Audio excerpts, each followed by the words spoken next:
Good morning everyone.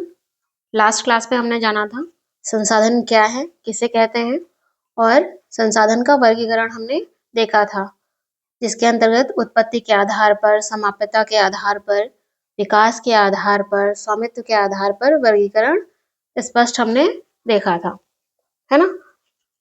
आज की class में इसी के आगे हम बढ़ेंगे और क्या शुरू करने वाले हैं, संसाधनों का विकास। टॉपिक है आज की क्लास में संसाधनों का विकास। यहाँ से शुरुआत करेंगे। Development of resources. Development of resources की बात करें तो आपने क्या जाना था रिसोर्सेज के बारे में जब जाना था लास्ट क्लास में कि संसाधन क्या होते हैं, किसे कहते हैं। तो संसाधन पर्यावरण में उपस्थित जो भी पदार्थ हैं, तत्व हैं, वो क्या कहलाते हैं, संसाधन कहलाते हैं। लेकिन इतना कह देने से ही काम नहीं चलेगा, क्योंकि संसाधन को निकालना होगा, है ना। उसे निकालना होगा, या संसाधन कैसा है उस पर डिपेंड करता है, उसे खुदाई करनी होगी, ठीक है। तो फिलहाल हमें सबसे पहले उसे पहचानना है, उस पर क्या रिसर्च करनी है, उसके बाद उसे निकालना है। तो ये एक प्रक्रिया है। संसाधन को पर्यावरण में जो उपस्थित पदार्थ हैं उन्हें एज ए संसाधन हमें क्या उपयोग योग्य बनाना है, ठीक है। मानव के उपयोग के योग्य बनाना है, ठीक। तो संसाधन मानव जीवन के लिए क्या है, बहुत ही आवश्यक है। मानव जीवन की जो गुणवत्ता है उसे बनाए रखने के लिए संसाधन बहुत आवश्यक है। हम देखते हैं कि जो संसाधन है वो ऐसा मानते हैं, देखते हैं क्यों मानते हैं कि प्रकृति की देन है। संसाधन क्या है, प्रकृति की देन है, प्रकृति की देन है। तो जो विकास का क्रम था तो वो तो आपने अभी जाना कि एक प्रक्रिया पूरी चलती है। संसाधन क्या है, प्रकृति की देन है, ऐसा हम मानते हैं, ठीक है। जब हम ये मानते हैं कि संसाधन प्रकृति की देन है तो क्या करते हैं, अंधाधुंध उपयोग करते हैं या अत्यधिक दोहन करते हैं। संसाधनों का अत्यधिक उपयोग करते हैं, है ना, अत्यधिक उपयोग करते हैं। और जब अत्यधिक उपयोग करेंगे संसाधनों का तो क्या होगा, कुछ परिणाम भी प्राप्त होंगे। कैसे परिणाम, समस्याएं उत्पन्न होंगी, समस्या के रूप में परिणाम प्राप्त होंगे। तो समस्याएं उत्पन्न होंगी, और कैसी समस्याएं उत्पन्न होंगी, संसाधनों में कमी देखने को मिलेगी, संसाधनों का ह्रास या फिर कमी देखने को मिलेगी, संसाधन कम हो जाएंगे, है ना। साथ ही इस अत्यधिक दोहन से, संसाधनों के अत्यधिक दोहन से, अत्यधिक उपयोग से, अंधाधुंध उपयोग से वैश्विक संकट भी उत्पन्न होगा। विश्व के स्तर पर कई संकट उत्पन्न होंगे। वैश्विक पारिस्थितिकी संकट, ये कौन से संकट है,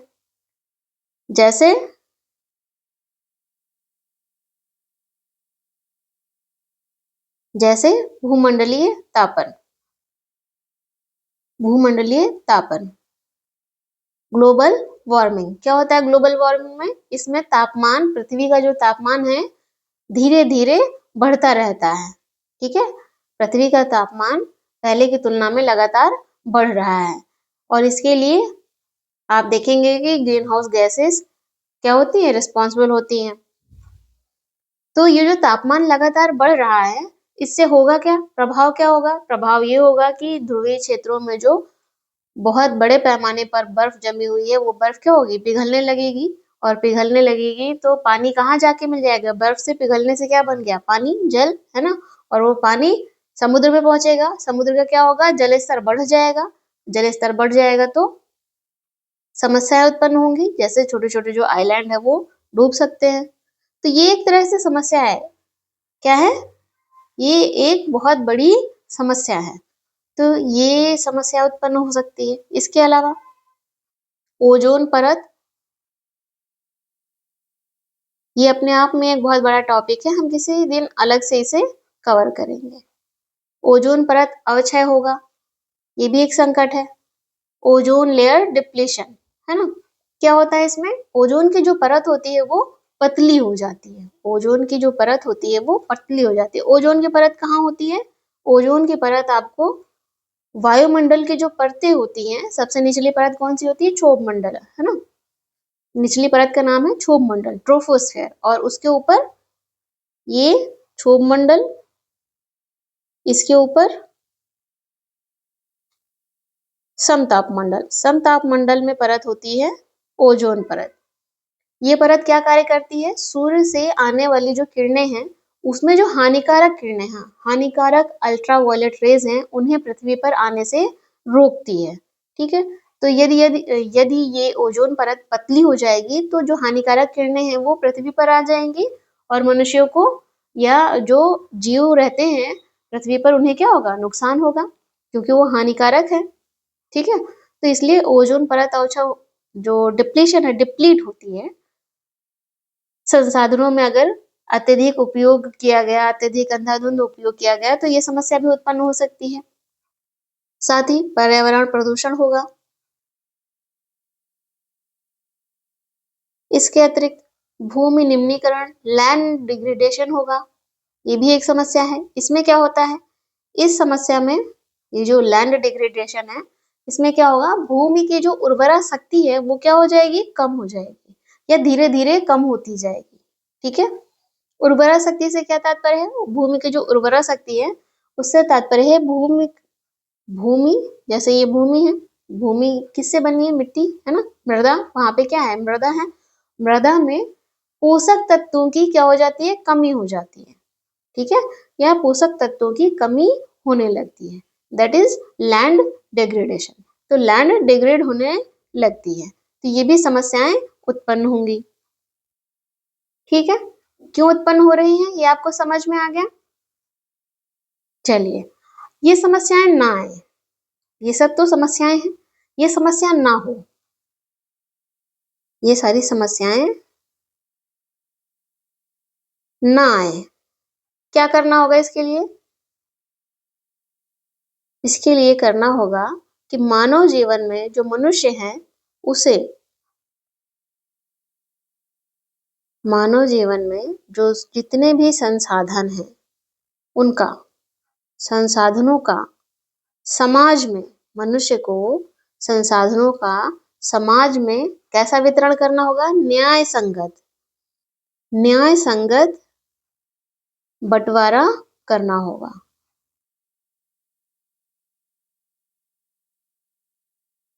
जिसकी जितनी आवश्यकता है उतने ही संसाधन लेगा, न्याय संगत बंटवारा करना होगा। आपने देखा होगा कि कुछ ही लोगों के हाथ में संसाधन देखने को मिलते हैं। जैसे जिन लोगों के हाथ में संसाधन अधिक है, अर्थात संसाधन संपन्न लोग जो हैं वो क्या है? अमीर होते हैं। और जो संसाधन जिनके पास कम होते हैं वो कौन से लोग होते हैं? गरीब होते हैं। या संसाधनहीन लोगों को क्या कहेंगे? गरीब कहेंगे। तो ये एक सामाजिक असमानता आपको संसाधन के स्तर पर देखने को मिलेगी समाज में। तो ये असमानता क्यों विकसित हो रही है, क्यों दिख रही है समाज में? क्योंकि दो तरह के वर्ग बन गए ना, एक वर्ग के पास संसाधन बहुत है और दूसरे वर्ग के पास संसाधन बहुत कम है या फिर नहीं है ना। तो ये नहीं होना चाहिए, इसीलिए कह रहे हैं कि न्याय संगत बंटवारा आवश्यक है संसाधनों का।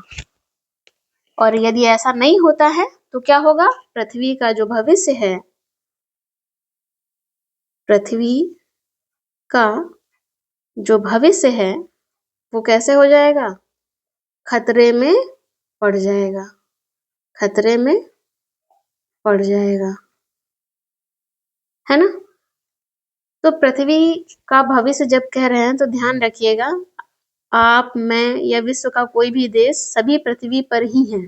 ठीक है, ब्लू प्लैनेट पर ही हैं, तो सभी का जीवन खतरे में है। सिर्फ अपने आप तक ही उसे सीमित मत समझिएगा। तो पृथ्वी का भविष्य खतरे में पड़ जाएगा। पृथ्वी का भविष्य खतरे में ना पड़े, क्या करना होगा उसके लिए? हर जीव के अस्तित्व को बनाए रखना होगा। क्या करना होगा? हर जीव के अस्तित्व को या उसकी उपस्थिति को बनाए रखना होगा, बनाए रखने के लिए एक तो अस्तित्व को बनाए रखना होगा, और ये अस्तित्व कब बना रहेगा, जब संसाधनों का उपयोग एक योजना बनाकर किया जाएगा या न्याय संगत बंटवारा होगा, तब हर जीव के अस्तित्व को बनाए रखने के लिए संसाधनों के उपयोग की योजना बनाई जाए या बनाना आवश्यक है, तब जाके हर जीव के अस्तित्व को बनाए रखा जा सकता है। और जब हर जीव का अस्तित्व बना रहेगा, उपस्थिति बनी रहेगी, तो क्या होगा, पृथ्वी का भविष्य सुरक्षित रहेगा, है ना। और यही क्या कहलाता है, सतत अस्तित्व, सस्टेनेबल एग्जिस्टेंस। यहाँ पर है ना अस्तित्व, और ये सतत अस्तित्व जिसे कह रहे हैं, ये क्या होगा, सतत पोषणीय विकास का एक हिस्सा है। अब सतत पोषणीय विकास क्या है, सस्टेनेबल डेवलपमेंट क्या है, सतत पोषणीय विकास, सस्टेनेबल डेवलपमेंट क्या है, एक ऐसा विकास जिसमें वर्तमान पीढ़ी की जरूरतों को पूरा करे। जो संसाधन है वो वर्तमान पीढ़ी की जरूरतों को क्या करे, पूरा करे, लेकिन आने वाली पीढ़ियों की जरूरतों को भी पूरा करें। संसाधनों का कुछ इस तरह से उपयोग करना है कि आने वाली पीढ़ियों की भी जरूरतों को वो पूरा कर सके संसाधन, ठीक है। लेकिन आने वाली या भावी पीढ़ी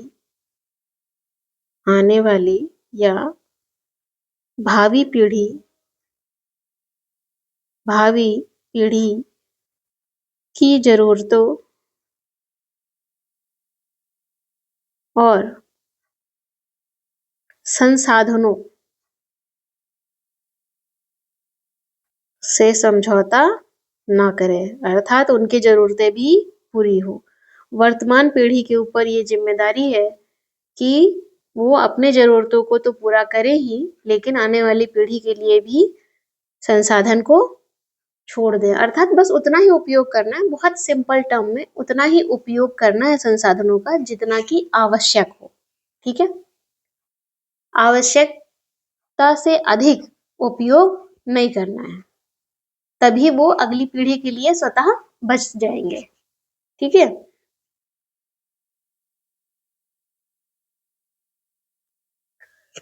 ये तो हुई, आपने जाने कि जो संसाधन है उसके विकास का क्रम। शुरुआत में आपने जान लिया कि कैसे विकास होता है संसाधन का, और फिर क्या समस्या आती है जब संसाधनों का अंधाधुंध उपयोग होता है, और समस्या है तो समाधान भी होना चाहिए, है ना।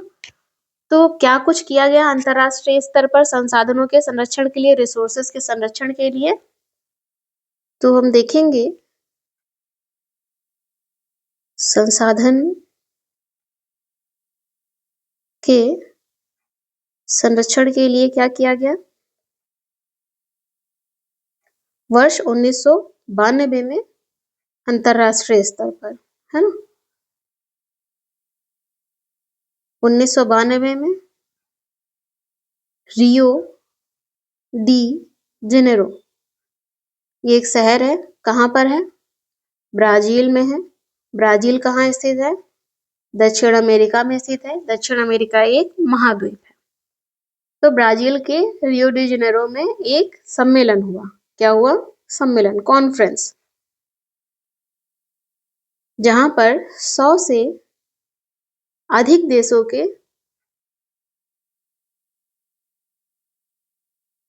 जो राष्ट्राध्यक्ष हैं वो शामिल हुए, है ना। और उन्होंने तय किया, क्या तय किया? कुछ घोषणाओं पर हस्ताक्षर किया। कैसे घोषणाएं? या एक घोषणा पर, एक क्यों, सॉरी, हस्ताक्षर किए।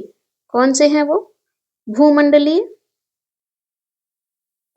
जलवायु परिवर्तन, जलवायु परिवर्तन, ग्लोबल क्लाइमेट चेंज, इस समस्या पर सहमति बनी और इन पर हस्ताक्षर किया।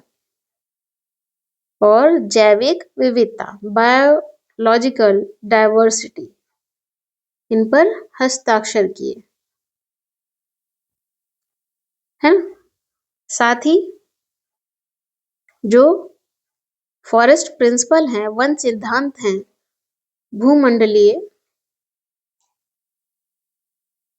वन सिद्धांत को लेकर सहमति भी बनी।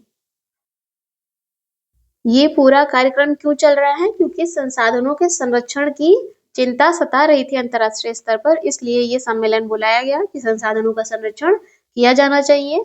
और ये कुछ प्रस्ताव जो थे जिन पर हस्ताक्षर भी किए गए, साथ ही जो वन सिद्धांत है उस पर सहमति भी जताई गई।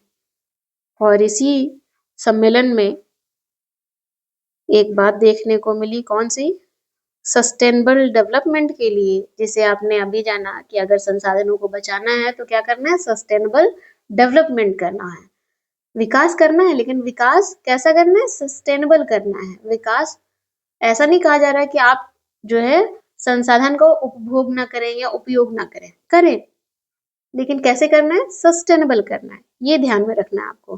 तो सस्टेनेबल डेवलपमेंट के लिए, सतत विकास के लिए,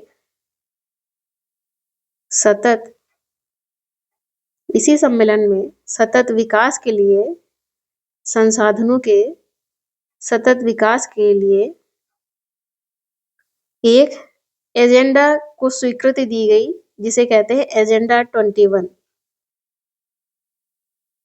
को स्वीकृति दी गई इसी सम्मेलन में। ठीक है, ये जो एजेंडा 21 है, इसमें जो 21 है ये 21वीं सदी को रिप्रेजेंट करता है। ठीक है, इसको लेकर कई बार बहुत कंफ्यूजन होता है, तो आप इसे ध्यान में रखेंगे। ये जो एजेंडा 21 है, इसका उद्देश्य क्या है? उद्देश्य भूमंडलीय, ग्लोबली सतत पोषणीय विकास हासिल करना, क्योंकि इसी के लिए लाया गया है एजेंडा 21 को। तो यही इसका उद्देश्य है, यही इसका उद्देश्य है, विकास हासिल करना। सभी देशों के द्वारा क्या किया जाएगा? सतत पोषणीय विकास हासिल किया जाएगा। और इसी एजेंडा 21 की बात करें तो इसका कोर उद्देश्य है, अगर ग्राउंड लेवल पर आप देखेंगे तो किस तरह से दिखेगा आपको? प्रत्येक स्थानीय निकाय अपना स्थानीय एजेंडा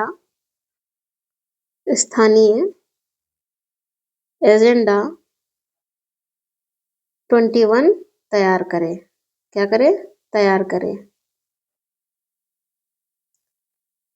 अगर आप इसे गहराई में जाएंगे, इसकी गहराई में जाएंगे एजेंडा 21 की, तो आपको पता चलेगा कि पर्यावरण के संरक्षण में जो भी योगदान जिस भी प्रकार से दिया जा सकता है वो सब कुछ इसमें शामिल हो जाएगा, चाहे वो कचरा प्रबंधन हो या जल की उचित व्यवस्था हो।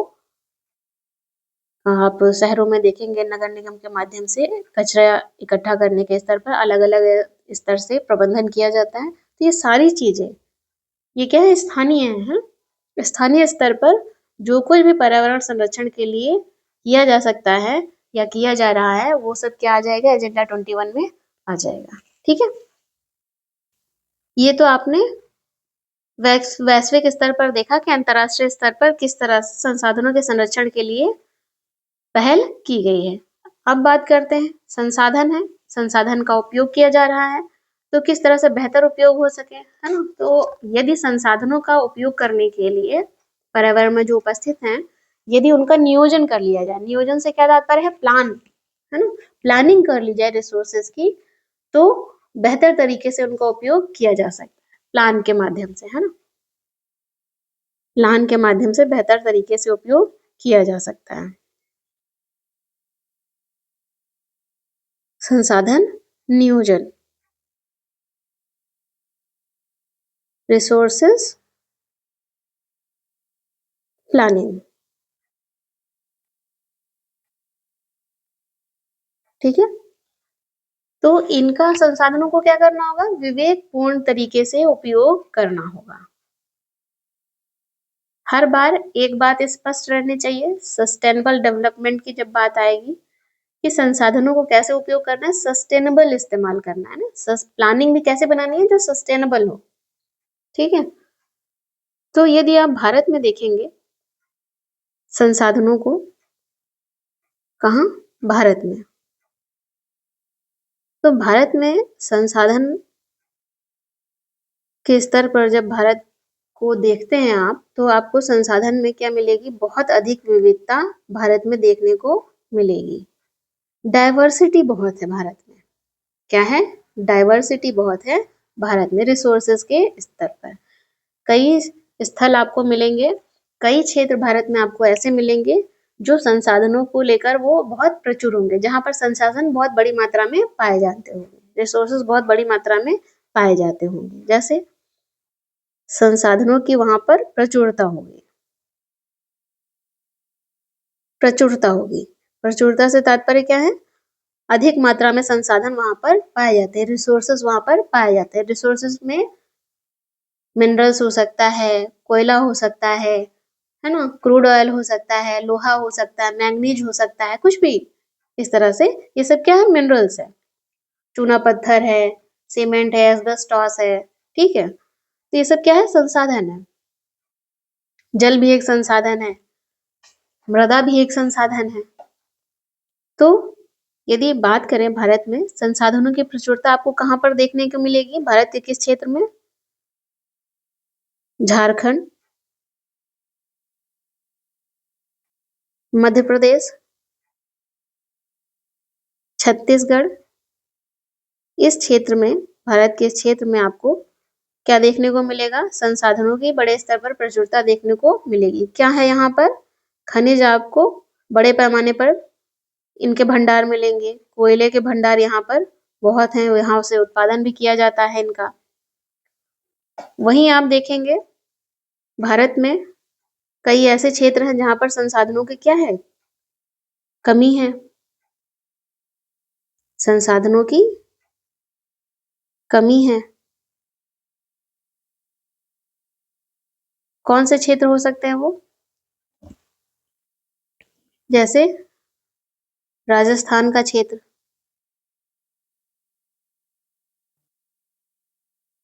राजस्थान, यहाँ पर जल संसाधन की कमी है। जल भी क्या है, एक संसाधन है, रिसोर्स है, जो जीवन के लिए क्या है, बहुत ही आवश्यक है। जल ही जीवन है ना, जहां पर जल होता है वहीं पर जीवन पनपता है या एक सभ्यता विकसित होती है। तो जल संसाधन के राजस्थान में बहुत कमी है, लेकिन अगर यही राजस्थान का दूसरा पक्ष देखें तो दूसरे पक्ष के तौर पर हम कह सकते हैं कि राजस्थान में संसाधनों की क्या है, प्रचुरता है, बहुत बड़े पैमाने पर है। कौन से संसाधन है जो बहुत बड़े पैमाने पर है, पवन और सौर ऊर्जा। राजस्थान के क्षेत्र में क्या है, बहुत है, बहुतायत है, बहुतायत से तात्पर्य बहुत है ना, बहुत अधिक है, पवन और सौर ऊर्जा। तो जहां एक और राजस्थान में जल संसाधन की कमी है, वहीं दूसरी तरफ हमें क्या पता चल रहा है, राजस्थान में पवन ऊर्जा और सौर ऊर्जा बहुत बड़े पैमाने पर है। यदि आप देखेंगे अरुणाचल प्रदेश को, भारत के पूर्वोत्तर भाग में जाएंगे अरुणाचल प्रदेश को, अरुणाचल प्रदेश, तो आपको पता चलेगा कि इस क्षेत्र में जल संसाधन क्या है, प्रचुर है, यानी कि पर्याप्त पाए जाते हैं, जल संसाधन पर्याप्त उपलब्ध है। लेकिन इस क्षेत्र में जल संसाधन तो बहुत है, लेकिन यहाँ पर अरुणाचल प्रदेश में जल संसाधन की क्या है, के विकास की कमी है। यहाँ पर विकास नहीं हुआ है इसका, है तो जल बहुत, लेकिन विकास नहीं हुआ है। वहीं भारत में ही लद्दाख क्षेत्र को यदि आप देखेंगे, लद्दाख जो कि क्या है, वर्तमान समय में ये यूटी है, केंद्र शासित प्रदेश है, और ये शीत मरुस्थल भी है, भारत का शीत मरुस्थल है। गर्म मरुस्थल कौन सा है, थार, है ना। शीत मरुस्थल भारत का लद्दाख। तो लद्दाख में जल की कमी है, जल क्या है, संसाधन है, जल की कमी है। बुनियादी संरचना की कमी है, बुनियादी संरचना की कमी है। बुनियादी संरचना से तात्पर्य सड़क, रेल, परिवहन, है ना। ये सारी चीजें आपको बड़े पैमाने पर यहाँ पर क्या दिखेंगी, कम दिखेंगी। तो बुनियादी संरचना में भी बड़े पैमाने पर कमी दिखाई पड़ती है। साथ ही खनिजों की कमी है, कहाँ, लद्दाख में।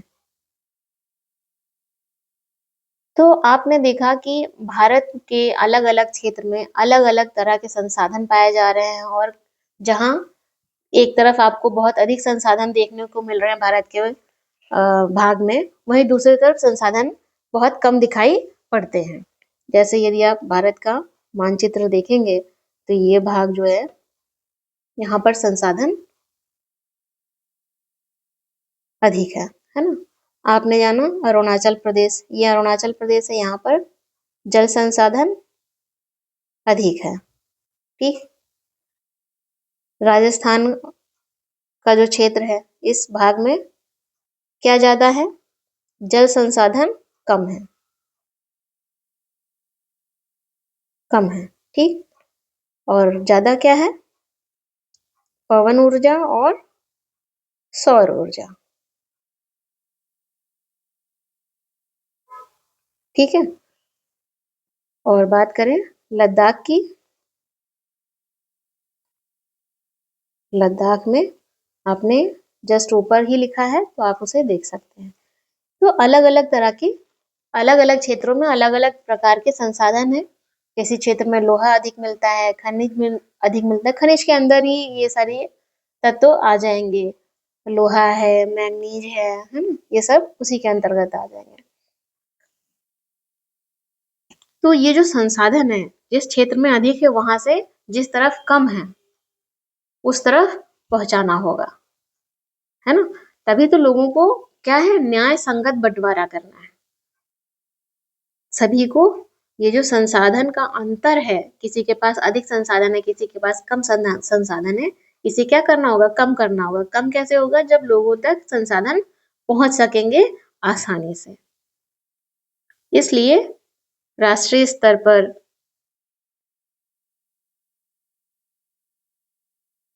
राष्ट्रीय स्तर पर, प्रांतीय स्तर पर, प्रांत के स्तर पर, प्रादेशिक स्तर पर, रीजनल लेवल पर, और स्थानीय स्तर पर, एकदम ग्राउंड नीचे,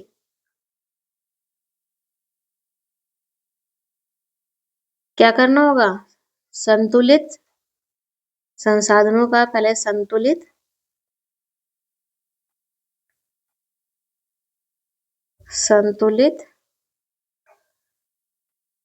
संसाधन नियोजन की आवश्यकता है ना। मीन्स एक प्लान बनाने की आवश्यकता है संसाधनों को लेकर, तभी संसाधन सभी तक उचित तरीके से पहुंच पाएंगे। उचित और न्याय संगत बंटवारा सभी के पास हो सकेगा। यदि संसाधन नियोजन,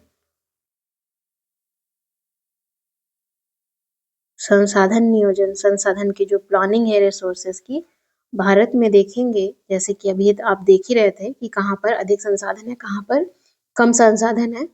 तो संसाधन नियोजन करने में अपने आप में एक क्या है, जटिल प्रक्रिया है कि कहीं पर अधिक संसाधन है, कहीं पर कम संसाधन है ना।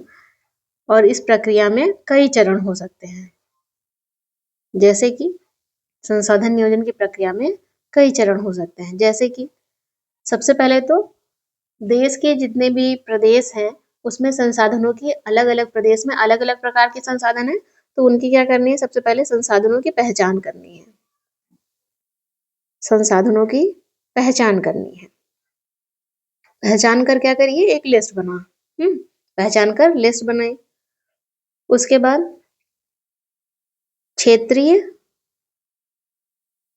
जो जहां पे पहचान की है उस क्षेत्र में सर्वे होगा, सर्वे। फिर मानचित्र बनाया जाएगा कि इस क्षेत्र में यहाँ यहाँ पर मिनरल्स हैं या खनिज हैं, है ना। और इसके बाद क्वालिटी और क्वांटिटी का क्या लगाया जाएगा, अनुमान लगाया जाएगा। जैसे ये भूभाग है, यहाँ पर कितने मिनरल्स होंगे, इनकी कितनी मात्रा होगी, और जो मिनरल्स इस भूभाग में हैं उनकी क्वालिटी क्या है, वो भी, उसका भी अनुमान लगाना होगा। तो गुणात्मक एवं मात्रात्मक अनुमान लगाना होगा। देश के स्तर पर चीजें चल रही हैं और फिर उनका मापन किया जाएगा। ठीक है। सेकेंड स्टेप क्या होगा, संसाधन विकास की जो योजनाएं हैं उन्हें लागू करने के लिए ये सारे जब कार्य हो जाएंगे, उनकी क्वालिटी, क्वांटिटी, सर्वे सब हो जाएगा, पहचान हो जाएगी, तब इन संसाधनों का को लेकर जो विकास योजनाएं लागू की जाएंगी, अर्थात निकालने के लिए, संसाधनों का उपयोग करने के लिए क्या चाहिए होगा, प्रौद्योगिकी, टेक्नोलॉजी की जरूरत पड़ेगी। साथ ही टेक्नोलॉजी चाहिए तो स्किल्ड लोग भी चाहिए, है ना, कौशल भी चाहिए। और इसके साथ ही संसाधनों का आपने सबसे पहले जाना था, ये ट्रायंगल याद है, प्रकृति, प्रौद्योगिकी और संस्थाएं, इनके समन्वय से उपयोगी संसाधन बन पाता है ना। तो संस्थाएं, क्योंकि संस्थाएं तय करती हैं कि ये जो संसाधन है प्रौद्योगिकी से, स्किल की मदद से प्रोसेस होने के बाद जब वो उपयोग योग्य हो जाता है तो उसे कहाँ भेजना है, कितना भेजना है, और उचित उपयोग हो रहा है या नहीं, या सुरक्षित उपयोग, सुरक्षित उन तक पहुंचाया जाए लोगों तक, ये सब सुनिश्चित करना किसका काम है, संस्थाओं का। संस्थाओं के अंतर्गत आपने जाना था सरकार है, कानून व्यवस्था है, ये सभी उद्योग है, इंडस्ट्रीज है, ये सभी शामिल होते हैं। तो ये एक तरह से पूरी प्लानिंग हो गई है ना, संसाधनों को पहचानने से लेकर लोगों तक पहुंचाने के लिए, क्योंकि संसाधन मानव जीवन के लिए आवश्यक है, तो अंततः कहाँ पहुंचाना है इन्हें, मानव तक, है ना। इसके बाद आप देखेंगे कि संसाधन की जो ये विकास योजना है और राष्ट्र की जो विकास योजना है, इनमें समन्वय स्थापित हो जाए तो और अच्छा। ये जो संसाधनों की प्लानिंग है भारत में, आप देखेंगे प्रथम पंचवर्षीय योजना, फर्स्ट 5 ईयर प्लान में आपको देखने को मिलेगी। क्या कर रहे थे, ये जो प्रथम पंचवर्षीय योजना लाई गई थी, फर्स्ट 5 ईयर प्लान, जो कि 1951 में 56 तक, पंचवर्षीय है तो 5 वर्षों तक चली, 51 में लाई गई थी और 56 तक चली, है ना। क्या किया गया इसमें, जो योजना लाई गई थी उसमें कृषि सुधार पर बल दिया गया कि कृषि सुधार पर बल देंगे तो उससे क्या होगा, उत्पादन बढ़ेगा, है ना। उत्पादन बढ़ेगा तो देश का विकास होगा, क्योंकि उत्पादन बढ़ेगा तो हम उसे व्यापार करेंगे, व्यापार करेंगे अंतरराष्ट्रीय स्तर पर, तो उससे विकास होगा। तो ये एक चेन है, आपको ये समझाने की मैं बार बार कोशिश कर रही हूँ कि ये एक चेन रिएक्शन है, ठीक है। तो ये जो पंचवर्षीय योजना है इसमें प्लानिंग की गई थी, किस चीज की? संसाधनों के नियोजन की, रिसोर्सेज के नियोजन की, ठीक है, डिस्ट्रीब्यूशन की एक तरह से प्लानिंग है। एक प्लान करके, प्लान के माध्यम से लोगों तक सुधार को, आर्थिक स्थिरता को पहुंचाया गया, है ना। कृषि सुधार इसमें प्राथमिकता थी, कृषि सुधार किया गया, कृषि पर बल दिया गया प्रथम पंचवर्षीय योजना में, आर्थिक स्थिरता पर बल दिया गया और बुनियादी संरचना का विकास किया गया।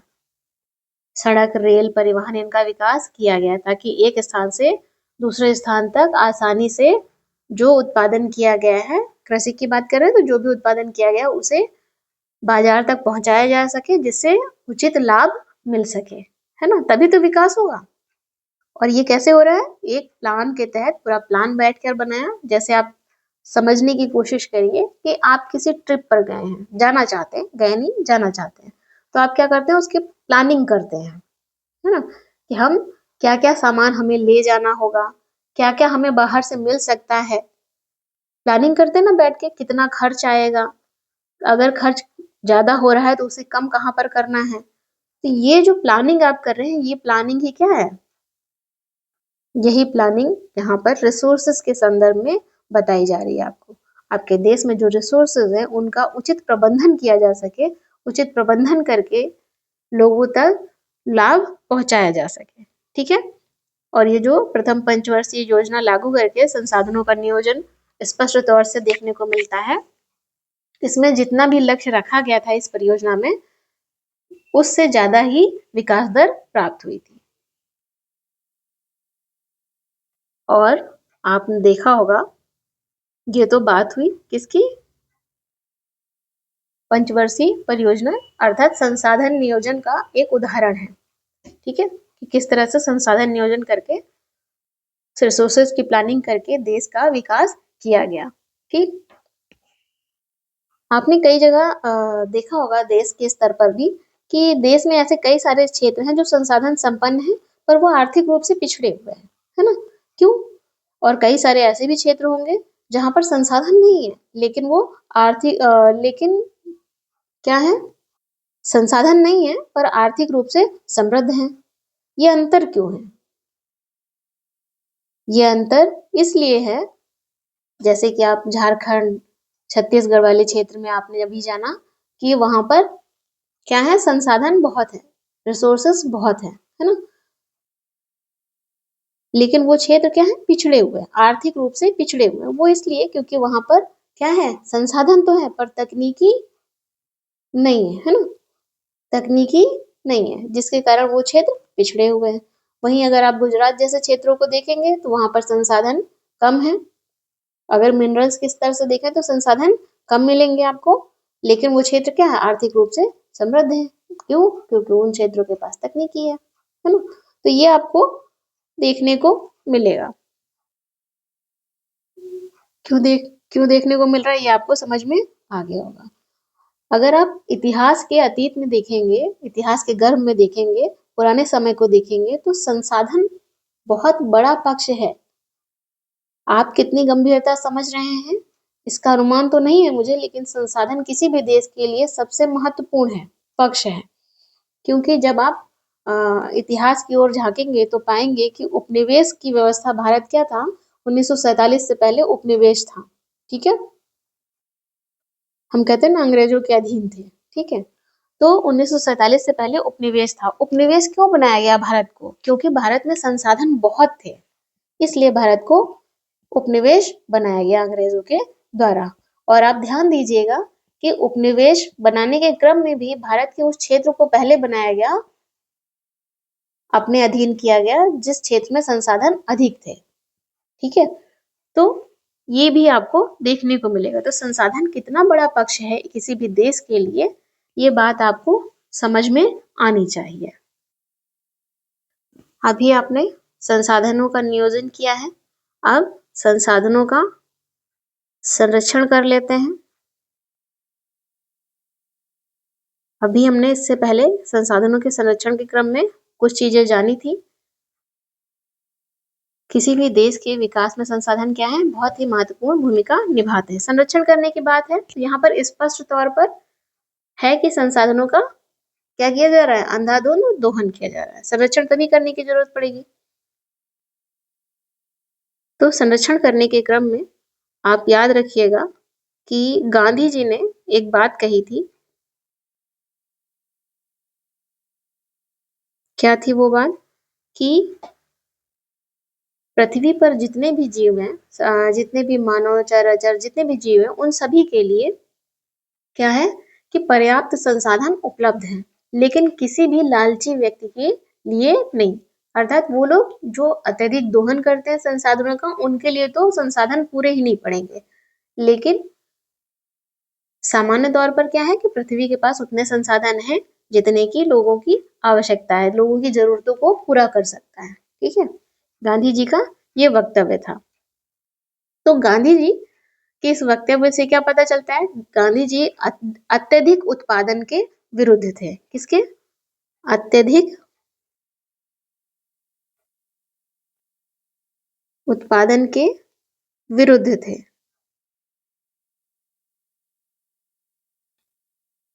तो क्या चाहते थे गांधी जी? उनका था कि बल्कि अधिक बड़े जन समुदाय द्वारा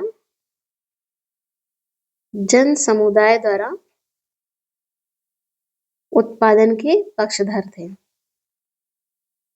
उत्पादन के पक्षधर थे। इससे क्या होगा? जब बड़े जन समुदाय द्वारा उत्पादन किया जाएगा तो लोगों में संसाधन क्या होंगे? वितरित होंगे, समान। तो इससे जो आपने अभी थोड़ी देर पहले जाना था कि संसाधन संपन्न लोग और संसाधन विहीन लोग, तो जो संसाधन संपन्न है वो अमीर है और जो संसाधन विहीन है वो गरीब है। तो ये जो सामाजिक असमानता है ये नहीं होगी यदि एक बड़े जन समुदाय द्वारा उत्पादन किया जाएगा। यदि अत्यधिक उत्पादन किया जा रहा है किसी एक व्यक्ति के द्वारा तो जाहिर सी बात है संसाधन संपन्न हो जाएगा वो, और वो पक्ष क्या होगा? वो वर्ग अमीर होता जाएगा। वही जब बड़े जन समुदाय द्वारा नहीं किया जाएगा, एक ही व्यक्ति के द्वारा किया जाएगा, तो वो अमीर और शेष जितने भी लोग हैं वो गरीब या उनसे तो कम होंगे, है ना। तो ये जो संदर्भ है गांधी जी का, आपको इसे ध्यान में रखना है। संसाधनों के संरक्षण के लिए जब भी बात आए तो गांधी जी की ये बात ध्यान में रहनी चाहिए। अंतरराष्ट्रीय स्तर पर क्या पहल हुई है, हम इसे देखते हैं। इससे पहले हमने कुछ बातें जानी थी, उसमें ही कुछ बातें और जोड़ लेते हैं। किसके लिए? संसाधन संरक्षण के लिए, है ना। अभी आपको समझ में आ जाएगा कि क्या कुछ जोड़ना है। 1968 में क्लब ऑफ रोम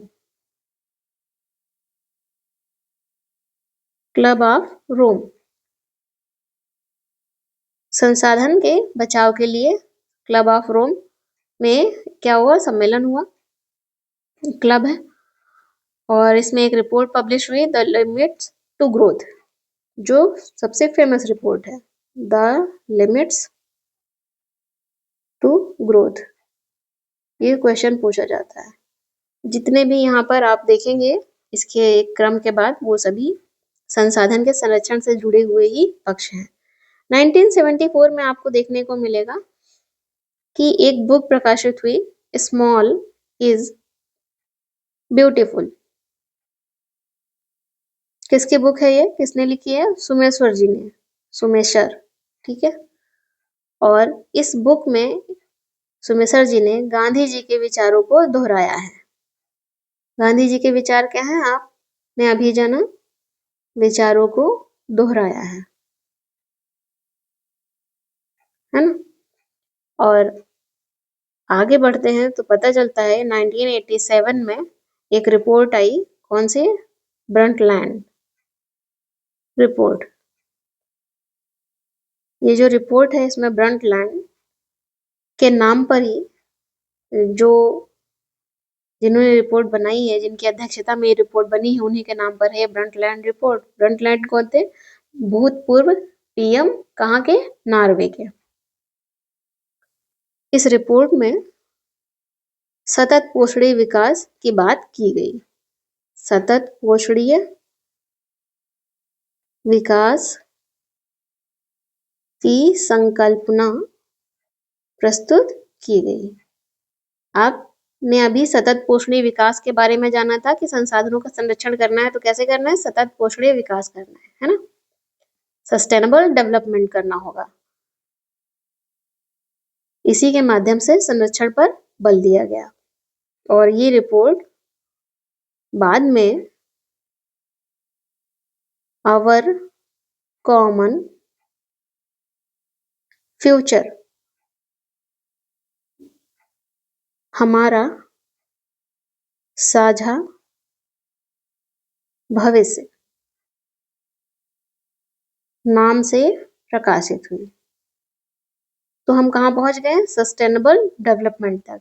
और इसके पहले तो हम समझ चुके हैं सस्टेनेबल डेवलपमेंट से, है ना, कि इसके बाद का महत्वपूर्ण चरण कौन सा होगा, वर्ष 1992 का रियो डी जेनेरो का सम्मेलन जो कि ब्राजील में हुआ था। और इस सम्मेलन को पृथ्वी सम्मेलन भी कहते हैं। क्या कहते हैं, पृथ्वी सम्मेलन। पृथ्वी के संरक्षण के लिए है पृथ्वी सम्मेलन। ठीक है, तो आपने जाना इस तरह से संसाधनों के संरक्षण को लेकर वैश्विक स्तर पर एक सीरीज आपको पता चल गई कि क्या क्या पहल की गई है। ठीक है,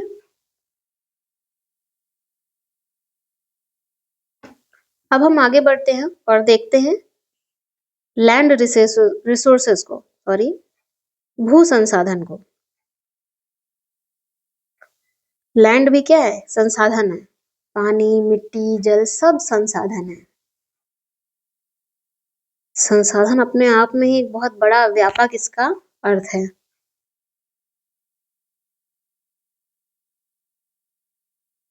भू संसाधन, लैंड रिसोर्सेस। लैंड रिसोर्सेस की बात करेंगे तो जो भूमि है वो बहुत प्रकार से क्या होती है, उपयोग की जाती है। भूमि अपने आप में एक महत्वपूर्ण संसाधन है।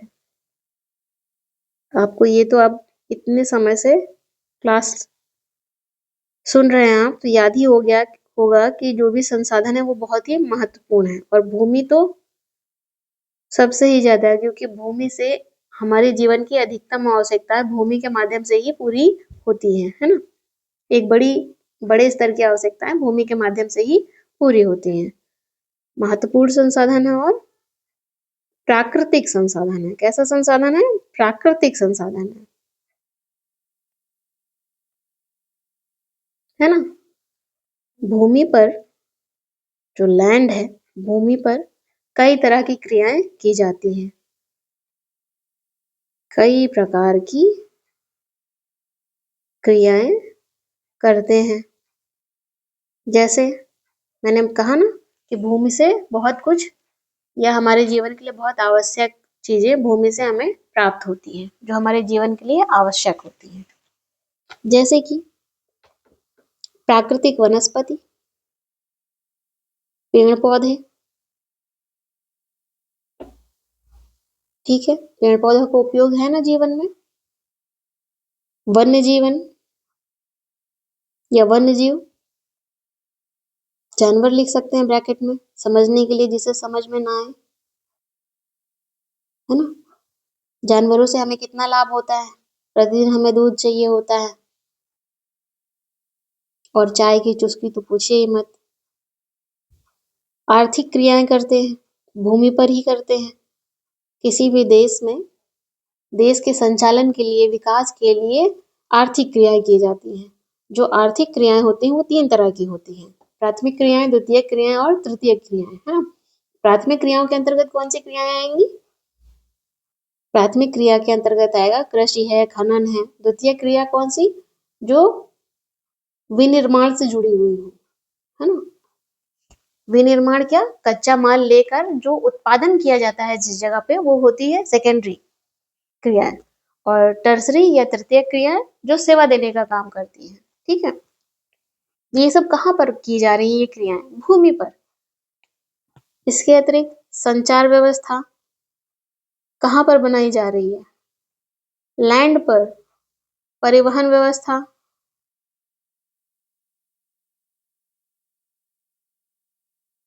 है ना? मानव जीवन क्रियाएं कहाँ हो रही हैं? अधिकतर क्रियाएं कहाँ कर रहे हैं हम? अधिकतर क्या, लगभग सभी भूमि पर। तो भूमि किस किस तरह से उपयोग की जा रही है आप समझ सकते हैं। भूमि का मानव के जीवन में क्या योगदान है, इसका आप अनुमान लगा सकते हैं। लेकिन भूमि क्या है? सीमित है। भूमि 32.8 लाख वर्ग किलोमीटर का जो भारत का क्षेत्रफल है, उसमें से विश्व के स्तर पर देखेंगे तो 2.4% ही भूमि भारत के पास है ना? तो भूमि क्या है? बहुत ही सीमित है। इसलिए भूमि का जो उपयोग है, कैसे करना होगा? सावधानी पूर्वक और योजना बनाकर, ताकि सभी के लिए भूमि उपलब्ध हो सके। और योजना बनाकर, है ना? ये करना ही इसलिए पड़ेगा क्योंकि सभी को उपलब्ध हो सके। अन्यथा क्या होगा कि कुछ लोगों के पास अधिकतम भूमि होगी और कुछ लोगों के पास बहुत कम भूमि होगी जिस पर अधिक लोग रह रहे होंगे। इससे समाज में क्या उत्पन्न होगा? संघर्ष, है ना? अभी उधर नहीं जाना है। चलिए भारत को देखते हैं। लैंड की बात कर रहे हैं तो भारत की भूमि की बात कर लेते हैं। भारत की भूमि सीमित है, आपने अभी जाना। जो भूमि है कई प्रकार से है, उसके उच्चावच अलग अलग है, आकृति अलग अलग है। भूमि की विभिन्न आकृतियां हैं, विभिन्न आकृतियां हैं। भारत की जो भूमि है उसकी आकृतियां क्या हैं? विभिन्न हैं। जैसे जैसे पर्वत है, पठार है। ऐसा थोड़ी है कि भारत की जो भूमि है वो पूरी तरह से समतल मैदान है ना? एक समान है भूमि। नहीं, भूमि क्या है? असमान है। असमान है, एक समान नहीं है भूमि। पर्वत है, पठार है, मैदान है, कहीं पर द्वीप है। तो ये अलग अलग स्थितियां हैं, आकृतियां हैं जो भूमि पर देखने को मिलती हैं। भारत में देखेंगे तो 43%, लगभग 43% जो भूमि है वहां पर कृषि की जा रही है। कृषि के विकास के लिए भूमि का उपयोग किया जा रहा है, उद्योग के विकास के लिए भूमि का उपयोग किया जा रहा है। लगभग 30% भूमि में पर्वत फैले हुए हैं और इन पर्वतों की मदद से क्या हो रहा है? जो बारहमासी नदियां हैं, कौन सी, सॉरी, बारहमासी या 12 महीने बहने वाली जो नदियां हैं उनके प्रवाह को ये पर्वत क्या करते हैं? सुनिश्चित करते हैं, है ना? साथ ही पर्वत जहाँ पर है वो पर्यटन के लिए भी बहुत अच्छे स्थल है। अनुकूल स्थितियां उत्पन्न होती हैं तो पर्यटन वहां आकर्षित होता है उस क्षेत्र में। इसके अतिरिक्त लगभग 27% जो भूमि है वो क्या है? पठारी भूमि है। भारत में लगभग 27% भूमि पठारी भूमि है। बात पठार की कर रहे हैं। भूमि जो 27% पठारी भूमि है, वहां पर क्या होगा? पठारी जो क्षेत्र होते हैं वहां पर खनिज बहुत होते हैं, मिनरल्स बहुत होते हैं। खनिज मिलेगा आपको, जीवाश्म ईंधन मिलेगा, ये बड़ी मात्रा में देखने को मिलते हैं। वन फॉरेस्ट वहां पर होगा, जंगल होगा, बड़ी मात्रा में इनके क्या है? भंडार मिलते हैं। कहाँ पर? पठार पर। तो कितने प्रतिशत भूमि? जो भारत भूमि है उसका लगभग 27% हिस्सा पठारी है। 30% भूमि पर पर्वत फैले हुए हैं और कुछ लगभग 43% भूमि पर कृषि कार्य किए जा रहे हैं या उद्योगों का विकास किया जा रहा है। ठीक है, तो ये हमें ध्यान में रख। इसी क्रम में अब हम भूमि का उपयोग देखते हैं। उपयोग, एक तो भूमि का उपयोग बहुत सरल है। क्या? वन के लिए। जहां पर जंगल, जो जंगल का क्षेत्र होता है ना, वो क्या होता है? वहां जंगल भी कहाँ पनप रहे हैं, कहाँ उगते हैं, कहाँ पर विकसित हो रहे हैं? भूमि पर। तो एक भाग तो भूमि का हो गया वन के लिए, है ना। फिर दूसरा कृषि, कृषि के लिए भी वो भूमि जो कृषि के लिए उपलब्ध नहीं है, ये कृषि तो करनी ही है ना, पर कौन सी भूमि है जो कृषि के लिए उपलब्ध नहीं है, जिसे क्या कहेंगे, अनुपलब्ध भूमि।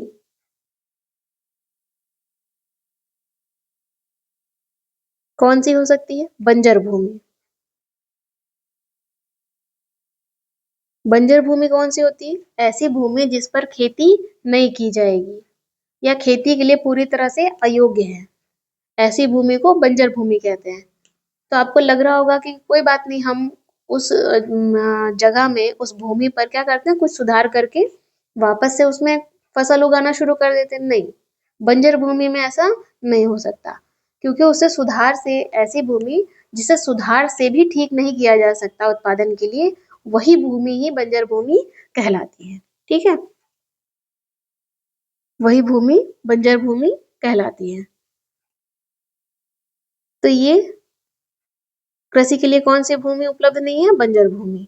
साथ ही गैर कृषि भूमि, जहां पर कृषि न की जाती वो क्या होगी, गैर कृषि भूमि होगी।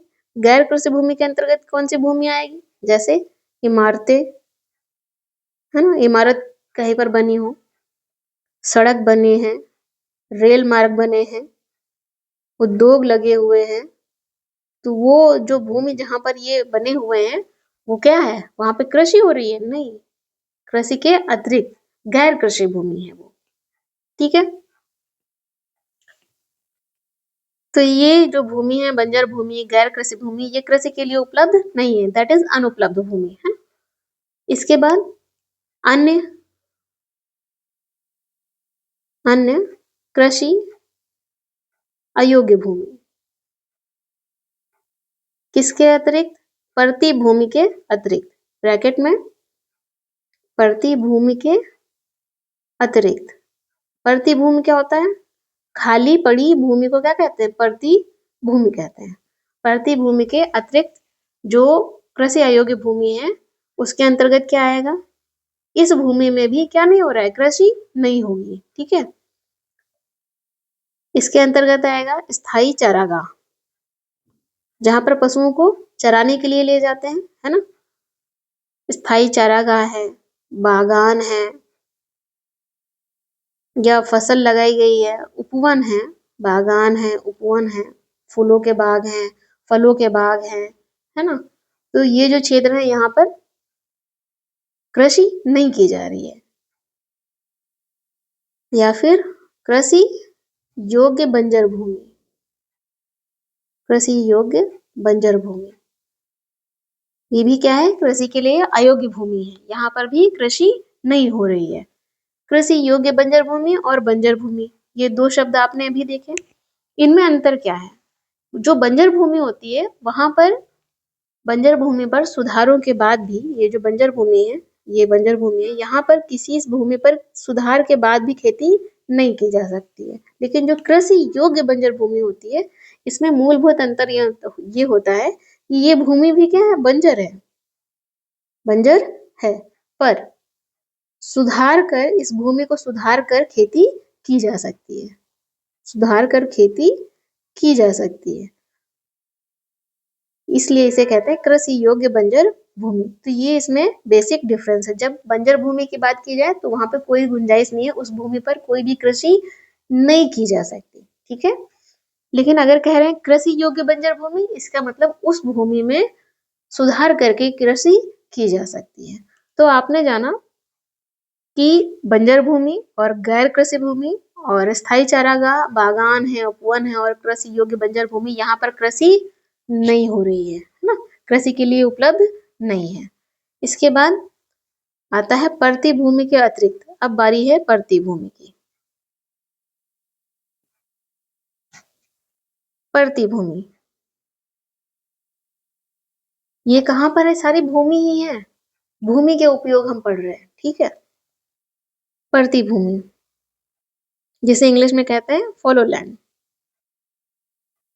और सरल भाषा में कहें परती भूमि को तो खाली पड़ी भूमि को क्या कहते हैं? प्रतिभूमि कहते हैं। ठीक। प्रतिभूमि के अंतर्गत जो वर्तमान परती है, क्या? वर्तमान परती या वर्तमान खाली पड़ी भूमि। परती ना समझ में आए तो इस तरह से आप पढ़िए, वर्तमान खाली पड़ी भूमि। ये क्या होता है? वर्तमान परती जिसे कहते हैं, ऐसी खाली पड़ी भूमि जिसे आप कह रहे हैं, ये जहां पर, ऐसी भूमि जहां पर 1 वर्ष या उससे कम, उससे कम समय से खेती न की गई हो। 1 वर्ष या उससे कम समय से खेती न की गई हो, उसे क्या कहेंगे? वर्तमान परती भूमि कहेंगे। ऐसा क्यों करते हैं? जैसे सपोज करिए ये एक भूभाग है ना, इसे वर्तमान परती, ये क्या है? वर्तमान परती है, मतलब वर्तमान समय में ये भूमि खाली है, यही बात है। वर्तमान समय में ये भूमि खाली है, खाली पड़ी भूमि है। ठीक, मतलब इस भूमि पर कोई भी कृषि नहीं की गई है। क्यों नहीं की गई है? क्योंकि लंबे समय से, 3-4 साल से इस भूमि पर क्या किया गया? उत्पादन किया जा रहा था इसी भूमि पर। उत्पादन करने से क्या हुआ है? इस भूमि के, इस क्षेत्र के जो पोषक तत्व हैं, मृदा के पोषक तत्व हैं, उनमें कमी आ गई। कमी को वापस से बढ़ाने के लिए क्या करते हैं किसान? भूमि को खाली छोड़ देते हैं। ठीक है, 1 वर्ष या उससे कम समय के लिए क्या करते हैं? खाली छोड़ देते हैं। दैट इज खाली पड़ी भूमि, वर्तमान परती। ठीक है, और जब उसमें वापस से पोषक तत्व भूमि में आ जाएंगे तो वापस से खेती करने लगते हैं।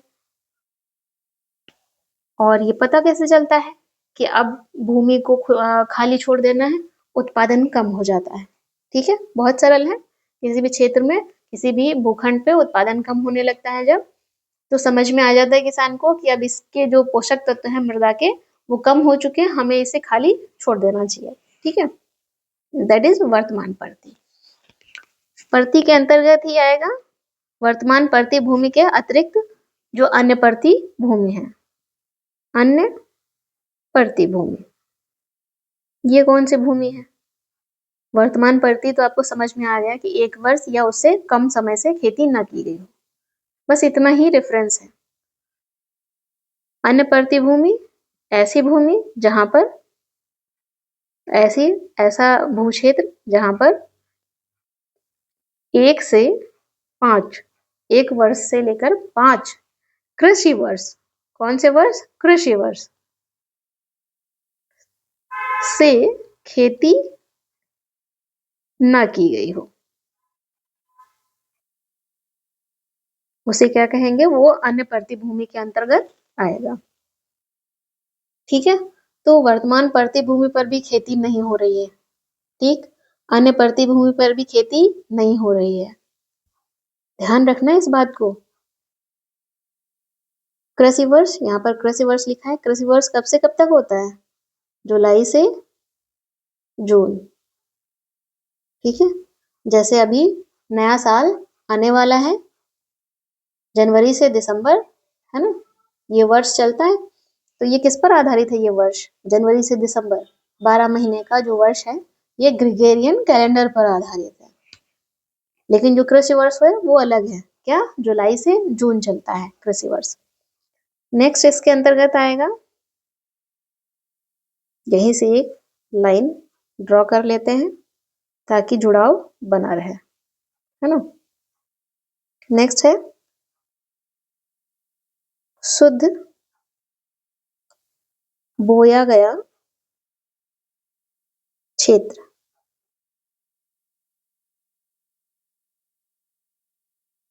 जितने भी भू क्षेत्र में बुआई हुई है वही क्या है? शुद्ध बोया गया क्षेत्र है, नेट सोन एरिया। और इसमें एक कृषि वर्ष में, कृषि वर्ष आपको पता चल गया, एक कृषि वर्ष में एक बार से अधिक बोए गए क्षेत्र को शुद्ध बोए गए क्षेत्र में जोड़ दिया जाता है, जोड़ दिया जाए तो वह क्या बन जाएगा? सकल कृषि क्षेत्र, सकल कृषि क्षेत्र कहलाता है। क्या कह रहे हैं ये? जैसे ये खेत है ना, ये खेत है और ये खेत है, ये खेत है। इस खेत में गेहूं फिर धान बारी बारी से लगाया गया।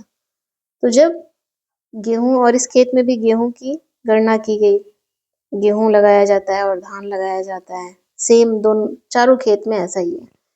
तो क्या हुआ कि कह रहे हैं कि एक कृषि वर्ष में एक बार से अधिक बोए गए क्षेत्र को शुद्ध बोए गए क्षेत्र में जोड़ दिया जाए तो वो क्या हो जाएगा? सकल कृषि क्षेत्र हो जाएगा, कहलाएगा, है ना।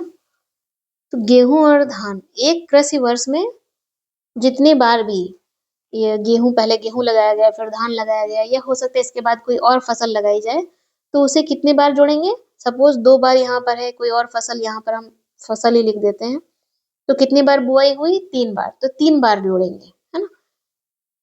कृषि सकल कृषि क्षेत्र में उसे जोड़ दिया जाएगा। शुद्ध बोया गया क्षेत्र कौन सा होगा? एक बार, इस भूखंड पर एक हो गया, ठीक।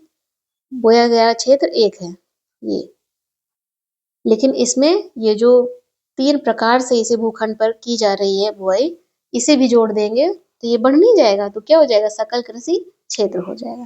ये थोड़ा टेक्निकल है, आप इसके डेप्थ में जाने की, जितना समझाया है समझ आ गया बहुत बढ़िया, नहीं तो कोई समस्या नहीं है, ठीक है।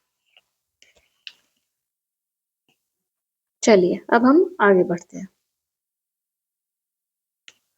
कृषि की जब गणना होती है तो आपने उसमें देखा होगा शुद्ध बोया गया क्षेत्र अलग लिख कर आता है, सकल कृषि क्षेत्र अलग लिख कर आता है ना।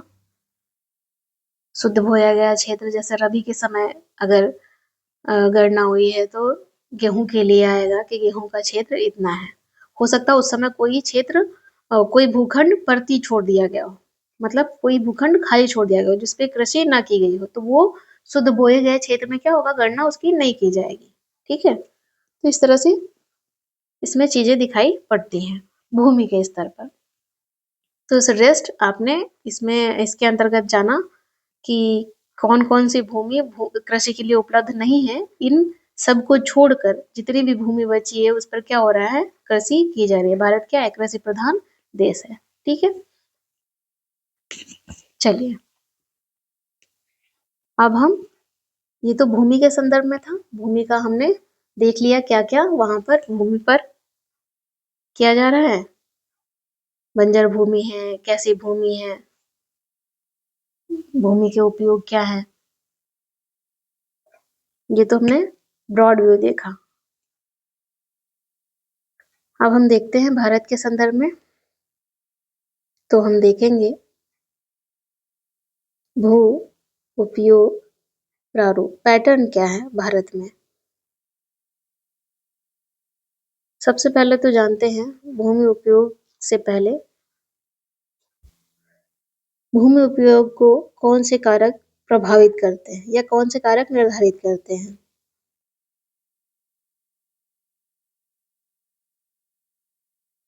निर्धारित करने वाले कारक कौन से हैं?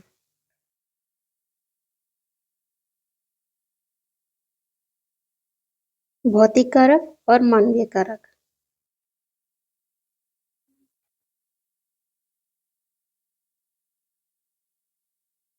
भौतिक कारक कौन से हैं?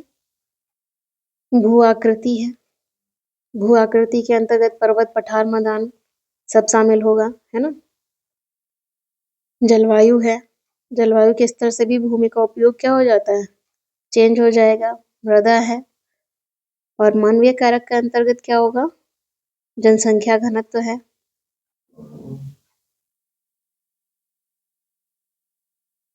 प्रौद्योगिकी है, संस्कृति है, परंपराएं हैं, ये निर्धारित करने वाले कारक है। भारत का क्षेत्रफल आपको पहले से ज्ञात है। भारत का जो क्षेत्रफल है, क्षेत्रफल भारत के क्षेत्रफल का 93% भाग की ही जानकारी क्या है, उपलब्ध है, और शेष भाग की जानकारी उपलब्ध नहीं है। तो कौन से भाग है जिनकी जानकारी उपलब्ध नहीं है?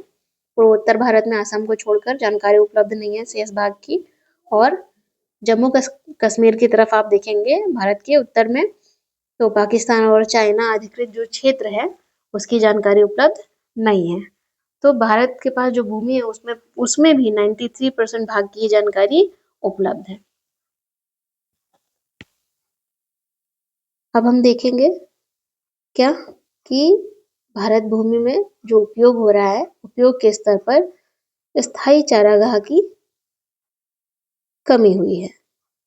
स्थायी जो चारागाह है उसमें कमी हुई है, और साथ ही जो अन्य परती भूमि है, आपने अभी परती भूमि जाना था ना, खाली पड़ी भूमि, और खाली पड़ी भूमि के अंतर्गत क्या था, अन्य परती भूमि, जो 1 वर्ष से 5 वर्ष के बीच जिन पर कृषि नहीं की गई है ना।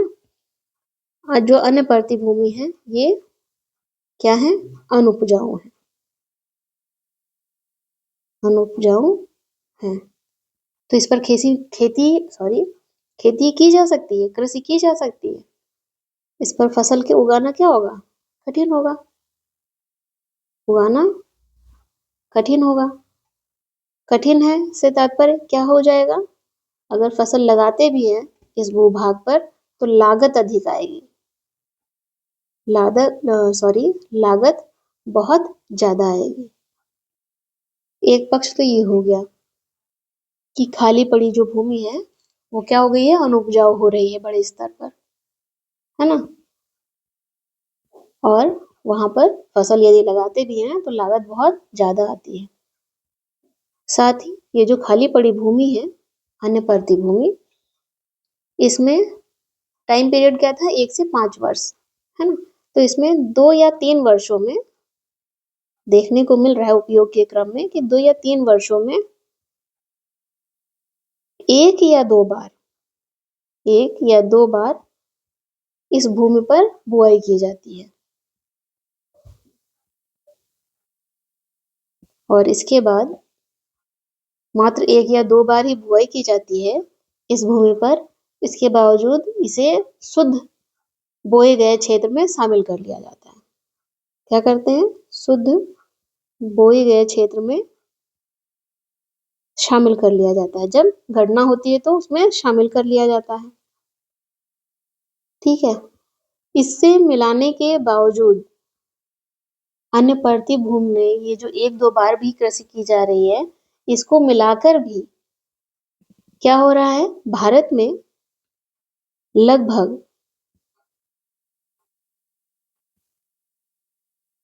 54% भूमि या 54-54% हिस्से पर, भूमि के हिस्से पर ही खेती होती है, जिसमें ये अन्य परती भूमि के अंतर्गत 1 या 2 बार जो बुआई की जा रही है जिस भूमि पर, उसे भी शामिल करने के बाद, है ना, भारत में लगभग 54% हिस्से पर जो है खेती की जा रही है। अगर शुद्ध बोए गए क्षेत्र को देखेंगे भारत में, तो अलग अलग राज्य में अलग अलग ये क्षेत्र आपको देखने को मिलेगा। जैसे पंजाब और हरियाणा के क्षेत्र में, 80% भूमि पर खेती की जा रही है। वहीं अरुणाचल प्रदेश या पूर्वोत्तर भारत में, अरुणाचल प्रदेश या फिर पूर्वोत्तर भारत में देखेंगे आप कि मात्र 10% भूमि पर ही खेती की जा रही है। तो अलग अलग राज्य में अलग अलग क्षेत्र आपको कृषि के स्तर से देखने को मिलेगा, भूमि पर खेती की जा रही है ना। क्यों 10% भूमि पर ही खेती क्यों की जा रही है? क्योंकि वो पहाड़ी क्षेत्र है, वहां कृषि करना क्या है, आसान नहीं है, इसलिए मात्र 10% भूभाग पर ही खेती की जा रही है। आपको ध्यान होगा राष्ट्रीय वन नीति, राष्ट्रीय वन नीति 1952 में लाई गई थी, जिसके अंतर्गत कहा गया था कि वन कितने होने चाहिए, कितने प्रतिशत, 33% वन होना चाहिए। फॉरेस्ट कितना होना चाहिए, 33% होना चाहिए। क्यों? संतुलन बनाए रखने के लिए। वन की मात्रा जो परसेंटेज है वो कम होगा तो संतुलन नहीं रहेगा, है ना। संतुलन कहीं ना कहीं क्या है, संतुलित नहीं, असंतुलित है। तो संतुलन बनाए रखने के लिए 33% वन देश में होना चाहिए, है ना। वन क्षेत्रों के आसपास, ये जो वन क्षेत्र है इनके आसपास रहने वाले लोगों की जो आजीविका है इन वनों पर निर्भर करती है। भूमि उपयोग का एक बड़ा भाग, भूमि उपयोग का एक भाग जो कि क्या है, बंजर भूमि है। भारत में भी बंजर भूमि है ना, बंजर भूमि है। और दूसरा भाग क्या है, गैर कृषि प्रयोजनों में लगाई गई भूमि है। गैर कृषि, जो आपने अभी विभाजन किया था उसी विभाजन को आप यहाँ पर और अच्छे से समझिए। गैर कृषि प्रयोजन में या गैर कृषि कार्य में लगाए हुए हैं। जो भूमि है वो क्या है, गैर कृषि प्रयोजन में। बंजर भूमि के अंतर्गत कौन से क्षेत्र आ जाएंगे, जैसे पहाड़ी चट्टाने हैं, है ना, सूखी व मरुस्थलीय भूमि है, सूखी व मरुस्थलीय भूमि है, ये इसमें बंजर भूमि में ये आएंगी। गैर कृषि प्रयोजन जिन क्षेत्रों में होगा वो कौन से क्षेत्र होंगे, मतलब वो क्षेत्र कृषि के लिए नहीं, वहां पे उन क्षेत्रों में कृषि नहीं की जा रही है। इससे पहले भी मैंने आपको बताया है, यहाँ पर भी बता रही हूँ। कौन से क्षेत्र होंगे, जैसे बस्ती है जहां पर लोग रहते हैं, आवासीय जो क्षेत्र है ना, सड़कें हैं, सड़कें बनाई गई हैं, रेल है, मार्केट है और उद्योग लगाए गए हैं, पार्क बनाए गए हैं, वहां पे क्या हो रहा है, कृषि नहीं हो रही है। तो भूमि उपयोग इस तरह से भी किया जा रहा है।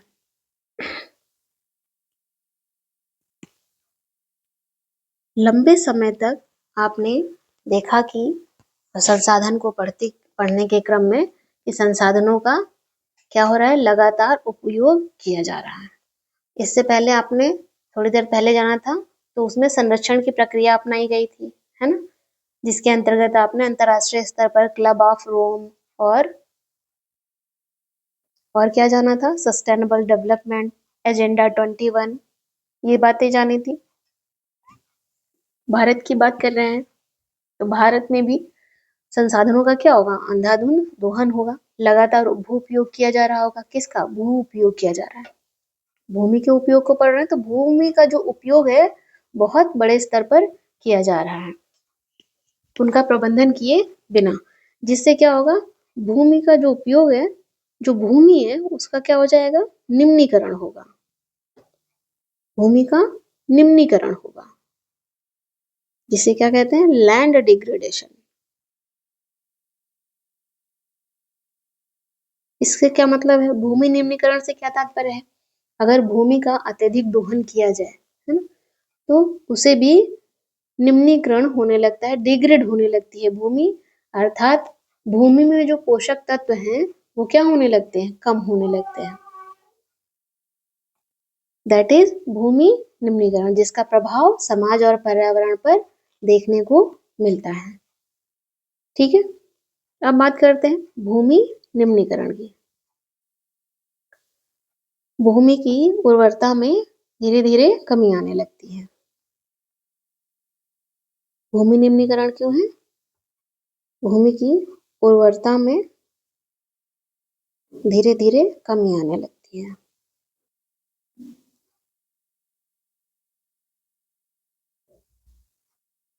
कमी आएगी तो फसल का उत्पादन नहीं हो पाएगा, है ना।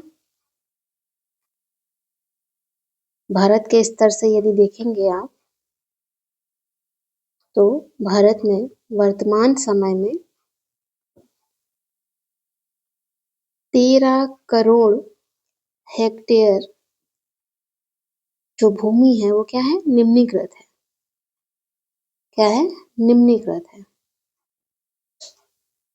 उत्पादन के लिए क्या है, वहां पर उत्पादन, उस भूमि में पोषक तत्व की कमी हो गई है।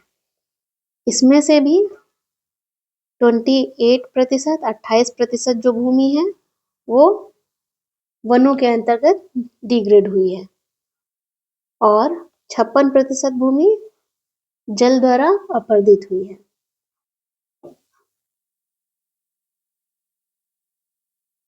शेष भूमि क्या है, या तो लवणीय है या तो क्षारीय है। दोनों ही स्थिति में उत्पादन के लिए अनुकूल नहीं है। और अगर मानव क्रियाकलाप की बात करेंगे कि क्या मानव क्रियाकलाप के माध्यम से भी निम्नीकरण हो सकता है, भूमि डिग्रेड हो सकती है, तो हाँ, हो सकती है। कौन कौन से मानव क्रियाकलाप है वो? मानव क्रियाकलाप के अंतर्गत आएगा खनन। मनुष्य खनन करता है ना, खनिज निकालता है। खनिज क्या है, संसाधन है। तो जब खनिज को निकालते हैं तो खनन के कारण क्या होगा, खनन के कारण सपोज ये एक क्षेत्र है ना, यहाँ से कोयला निकाला जा रहा है, ये सब कोयला है, यहाँ से कोयला निकाला जा रहा है। तो प्रौद्योगिकी की मदद ली गई होगी, टेक्नोलॉजी की मदद ली गई होगी, टेक्नोलॉजी से कोयले को निकाला जा रहा है। और निकालने के क्रम में क्या होगा कि कोयला बहुत ही बारीक, जो उसका पेस्ट होता है, बहुत बारीक फॉर्म होता है, बहुत छोटे जो कण होते हैं वो उड़ेंगे, है ना। वो उड़कर वायुमंडल में पहुंचेंगे और फिर से सतह पर बैठेंगे। फिर से क्या होंगे, सतह पर बैठेंगे। तो वो जो सतह पर बैठ जा रहे हैं, ये जो खनन के क्षेत्र है इनमें खुला छोड़ दिया जाता है, और वो जो कण है बहुत बारीक सतह पर बैठ जाते हैं। वो क्या करते हैं, क्या होता है इनसे, ये जो है मृदा की जो जल सोखने की क्षमता है उसे अवरुद्ध कर देता है। ठीक है। साथ ही जो खनन के क्षेत्र होते हैं वो उन्हें खुला छोड़ दिया जाता है। खनन के क्षेत्रों को खुला छोड़ दिया जाता है, छोड़ दिया जाता है। खनन कर रहे हैं तो वन उन्मूलन किया होगा, अर्थात वनों को काटा गया होगा।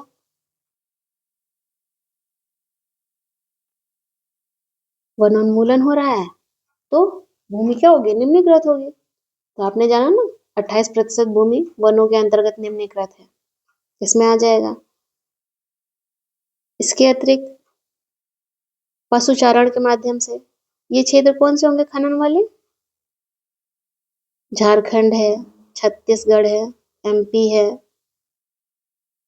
उड़ीसा है। ये क्षेत्र, यहाँ पर खनिज अधिक मिलता है। पशुचारण ये भी मानवीय क्रियाकलाप से होंगे। भूमि क्या होती है, निम्नीकृत होती है, डिग्रेड होती है। कौन से क्षेत्र में पशुचारण अधिक होता है, गुजरात के क्षेत्र में, राजस्थान के क्षेत्र में, मध्य प्रदेश में और महाराष्ट्र में। इन क्षेत्रों में पशुचारण के कारण भूमि डिग्रेड हो रही है। ये आप कारण समझ रहे हैं कि लैंड डिग्रेड क्यों होगी।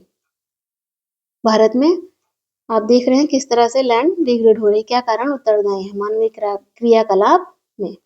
अधिक सिंचाई करने से भी भूमि निम्नीकृत होती है। ये कौन सा क्षेत्र होगा अधिक सिंचाई वाला, पंजाब और हरियाणा, जहां आपने जाना है कि 80% भूमि पर खेती की जाती है। या आप लिख सकते हो पश्चिमी उत्तर प्रदेश, पंजाब हरियाणा और पश्चिमी उत्तर प्रदेश, यह क्या होता है। ठीक है। शेष मृदा,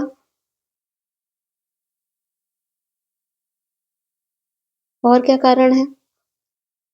इसके अलावा मृदा कई बार लवणीय हो जाती है, सॉल्टी हो जाती है, नमक की मात्रा अधिक हो जाती है उस मृदा में, तो भी क्या होगा, उत्पादन तो नहीं होगा। साथ ही खनिज क्रियाएं, जैसे कोई इंडस्ट्री है, उद्योग है, तो वहां पर जो चट्टानों की धूल के कण उड़ते रहते हैं वो वायुमंडल में मिलते हैं और फिर नीचे आके गिरते हैं भूमि पर, तो मृदा की जल सोखने की क्षमता ये खनन में भी आपको देखने को मिलेगा और यहाँ पर भी। ठीक है। इसके अलावा जो औद्योगिक जल निकास है, औद्योगिक जल निकास से जो अपशिष्ट पदार्थ आते हैं, खराब पदार्थ, कहाँ जाकर मिल जाते हैं? जल में। तो उससे क्या क्या प्रदूषित हो रहा है? जल प्रदूषण तो हो ही रहा है, साथ में भूमि प्रदूषण भी हो रहा है। क्या हो रहा है? भूमि प्रदूषण भी हो रहा है। भूमि प्रदूषण होगा तो जाहिर सी बात है भूमि निम्नीकृत होगी, डिग्रेड होगी, है ना? भूमि डिग्रेड। तो ये सारी तो कैसे कैसे भारत में भूमि डिग्रेड हो रही है उसके कारण है। समस्या के उपाय भी होंगे कुछ सुलझाने के। तो क्या लिखा था? भूमि निम्नीकरण और संरक्षण। संरक्षण क्या होगा? संरक्षण वनों को लगाया जाए, वनारोपण, है ना? चारागाहों का प्रबंधन किया जाए, चारागाहों का प्रबंधन किया जाए, पेड़ों की क्या की जाए? रक्षक मेखला लगाई जाए, जिससे भूमि निम्नीकरण कम हो। रक्षक में मेखला क्या होती है? Shelter belt. ये खेत है और ये खेत है, इसके बीच में लाइन से पेड़ लगा दिए गए, दैट इज शेल्टर बेल्ट। ठीक है। इसके अतिरिक्त पशुचारण पर नियंत्रण किया जाए, क्योंकि पशुचारण से भी भूमि निम्नीकृत हो रही है, आपने देखा है। तो पशुचारण पर नियंत्रण किया जाए और जो रेतीले टीले हैं या रेत के क्षेत्र हैं, उन क्षेत्रों की ओर कांटेदार जो झाड़ियां हैं लगाकर स्थिर किया जाए। टीलों को कांटेदार जो झाड़ियां हैं, झाड़ियां लगाकर स्थिर किया जाए। भूमि कटाव को की रोकथाम में शुष्क क्षेत्रों में की जा सकती है। क्या है? पशुचारण नियंत्रण और रेतीले टीलों को कांटेदार झाड़ियां लगाकर स्थिर बनाने की प्रक्रिया से भी भूमि कटाव को की जो रोकथाम है शुष्क क्षेत्रों में की जा सकती है। इसके अतिरिक्त बंजर भूमि का प्रबंधन किया जाए, तभी तो कंजर्वेशन हो पाएगा भूमि का कंजर्वेशन करना है ना? तो बंजर भूमि का प्रबंधन किया जाए, उचित प्रबंधन किया जाए, खनन पर नियंत्रण किया जाए। खनन पर नियंत्रण करेंगे तो वन नहीं काटे जाएंगे, जंगल नहीं काटे जाएंगे, है ना? या कम काटे जाएंगे। साथ ही औद्योगिक जल, जो औद्योगिक क्षेत्रों से जो औद्योगिक जल निकलता है जो कि प्रदूषित होता है, उसे विसर्जित करने से पहले क्या किया जाए? साफ किया जाए। औद्योगिक जल को परिष्कृत मतलब साफ करना, परिष्कृत कर जो प्रदूषित जल होता है उसे साफ कर विसर्जित किया जाए, अर्थात बहाया जाए नदियों में, है ना? जिससे ना जल प्रदूषित हो नदी का और ना ही भूमि। परिष्कृत कर विसर्जित किया जाए,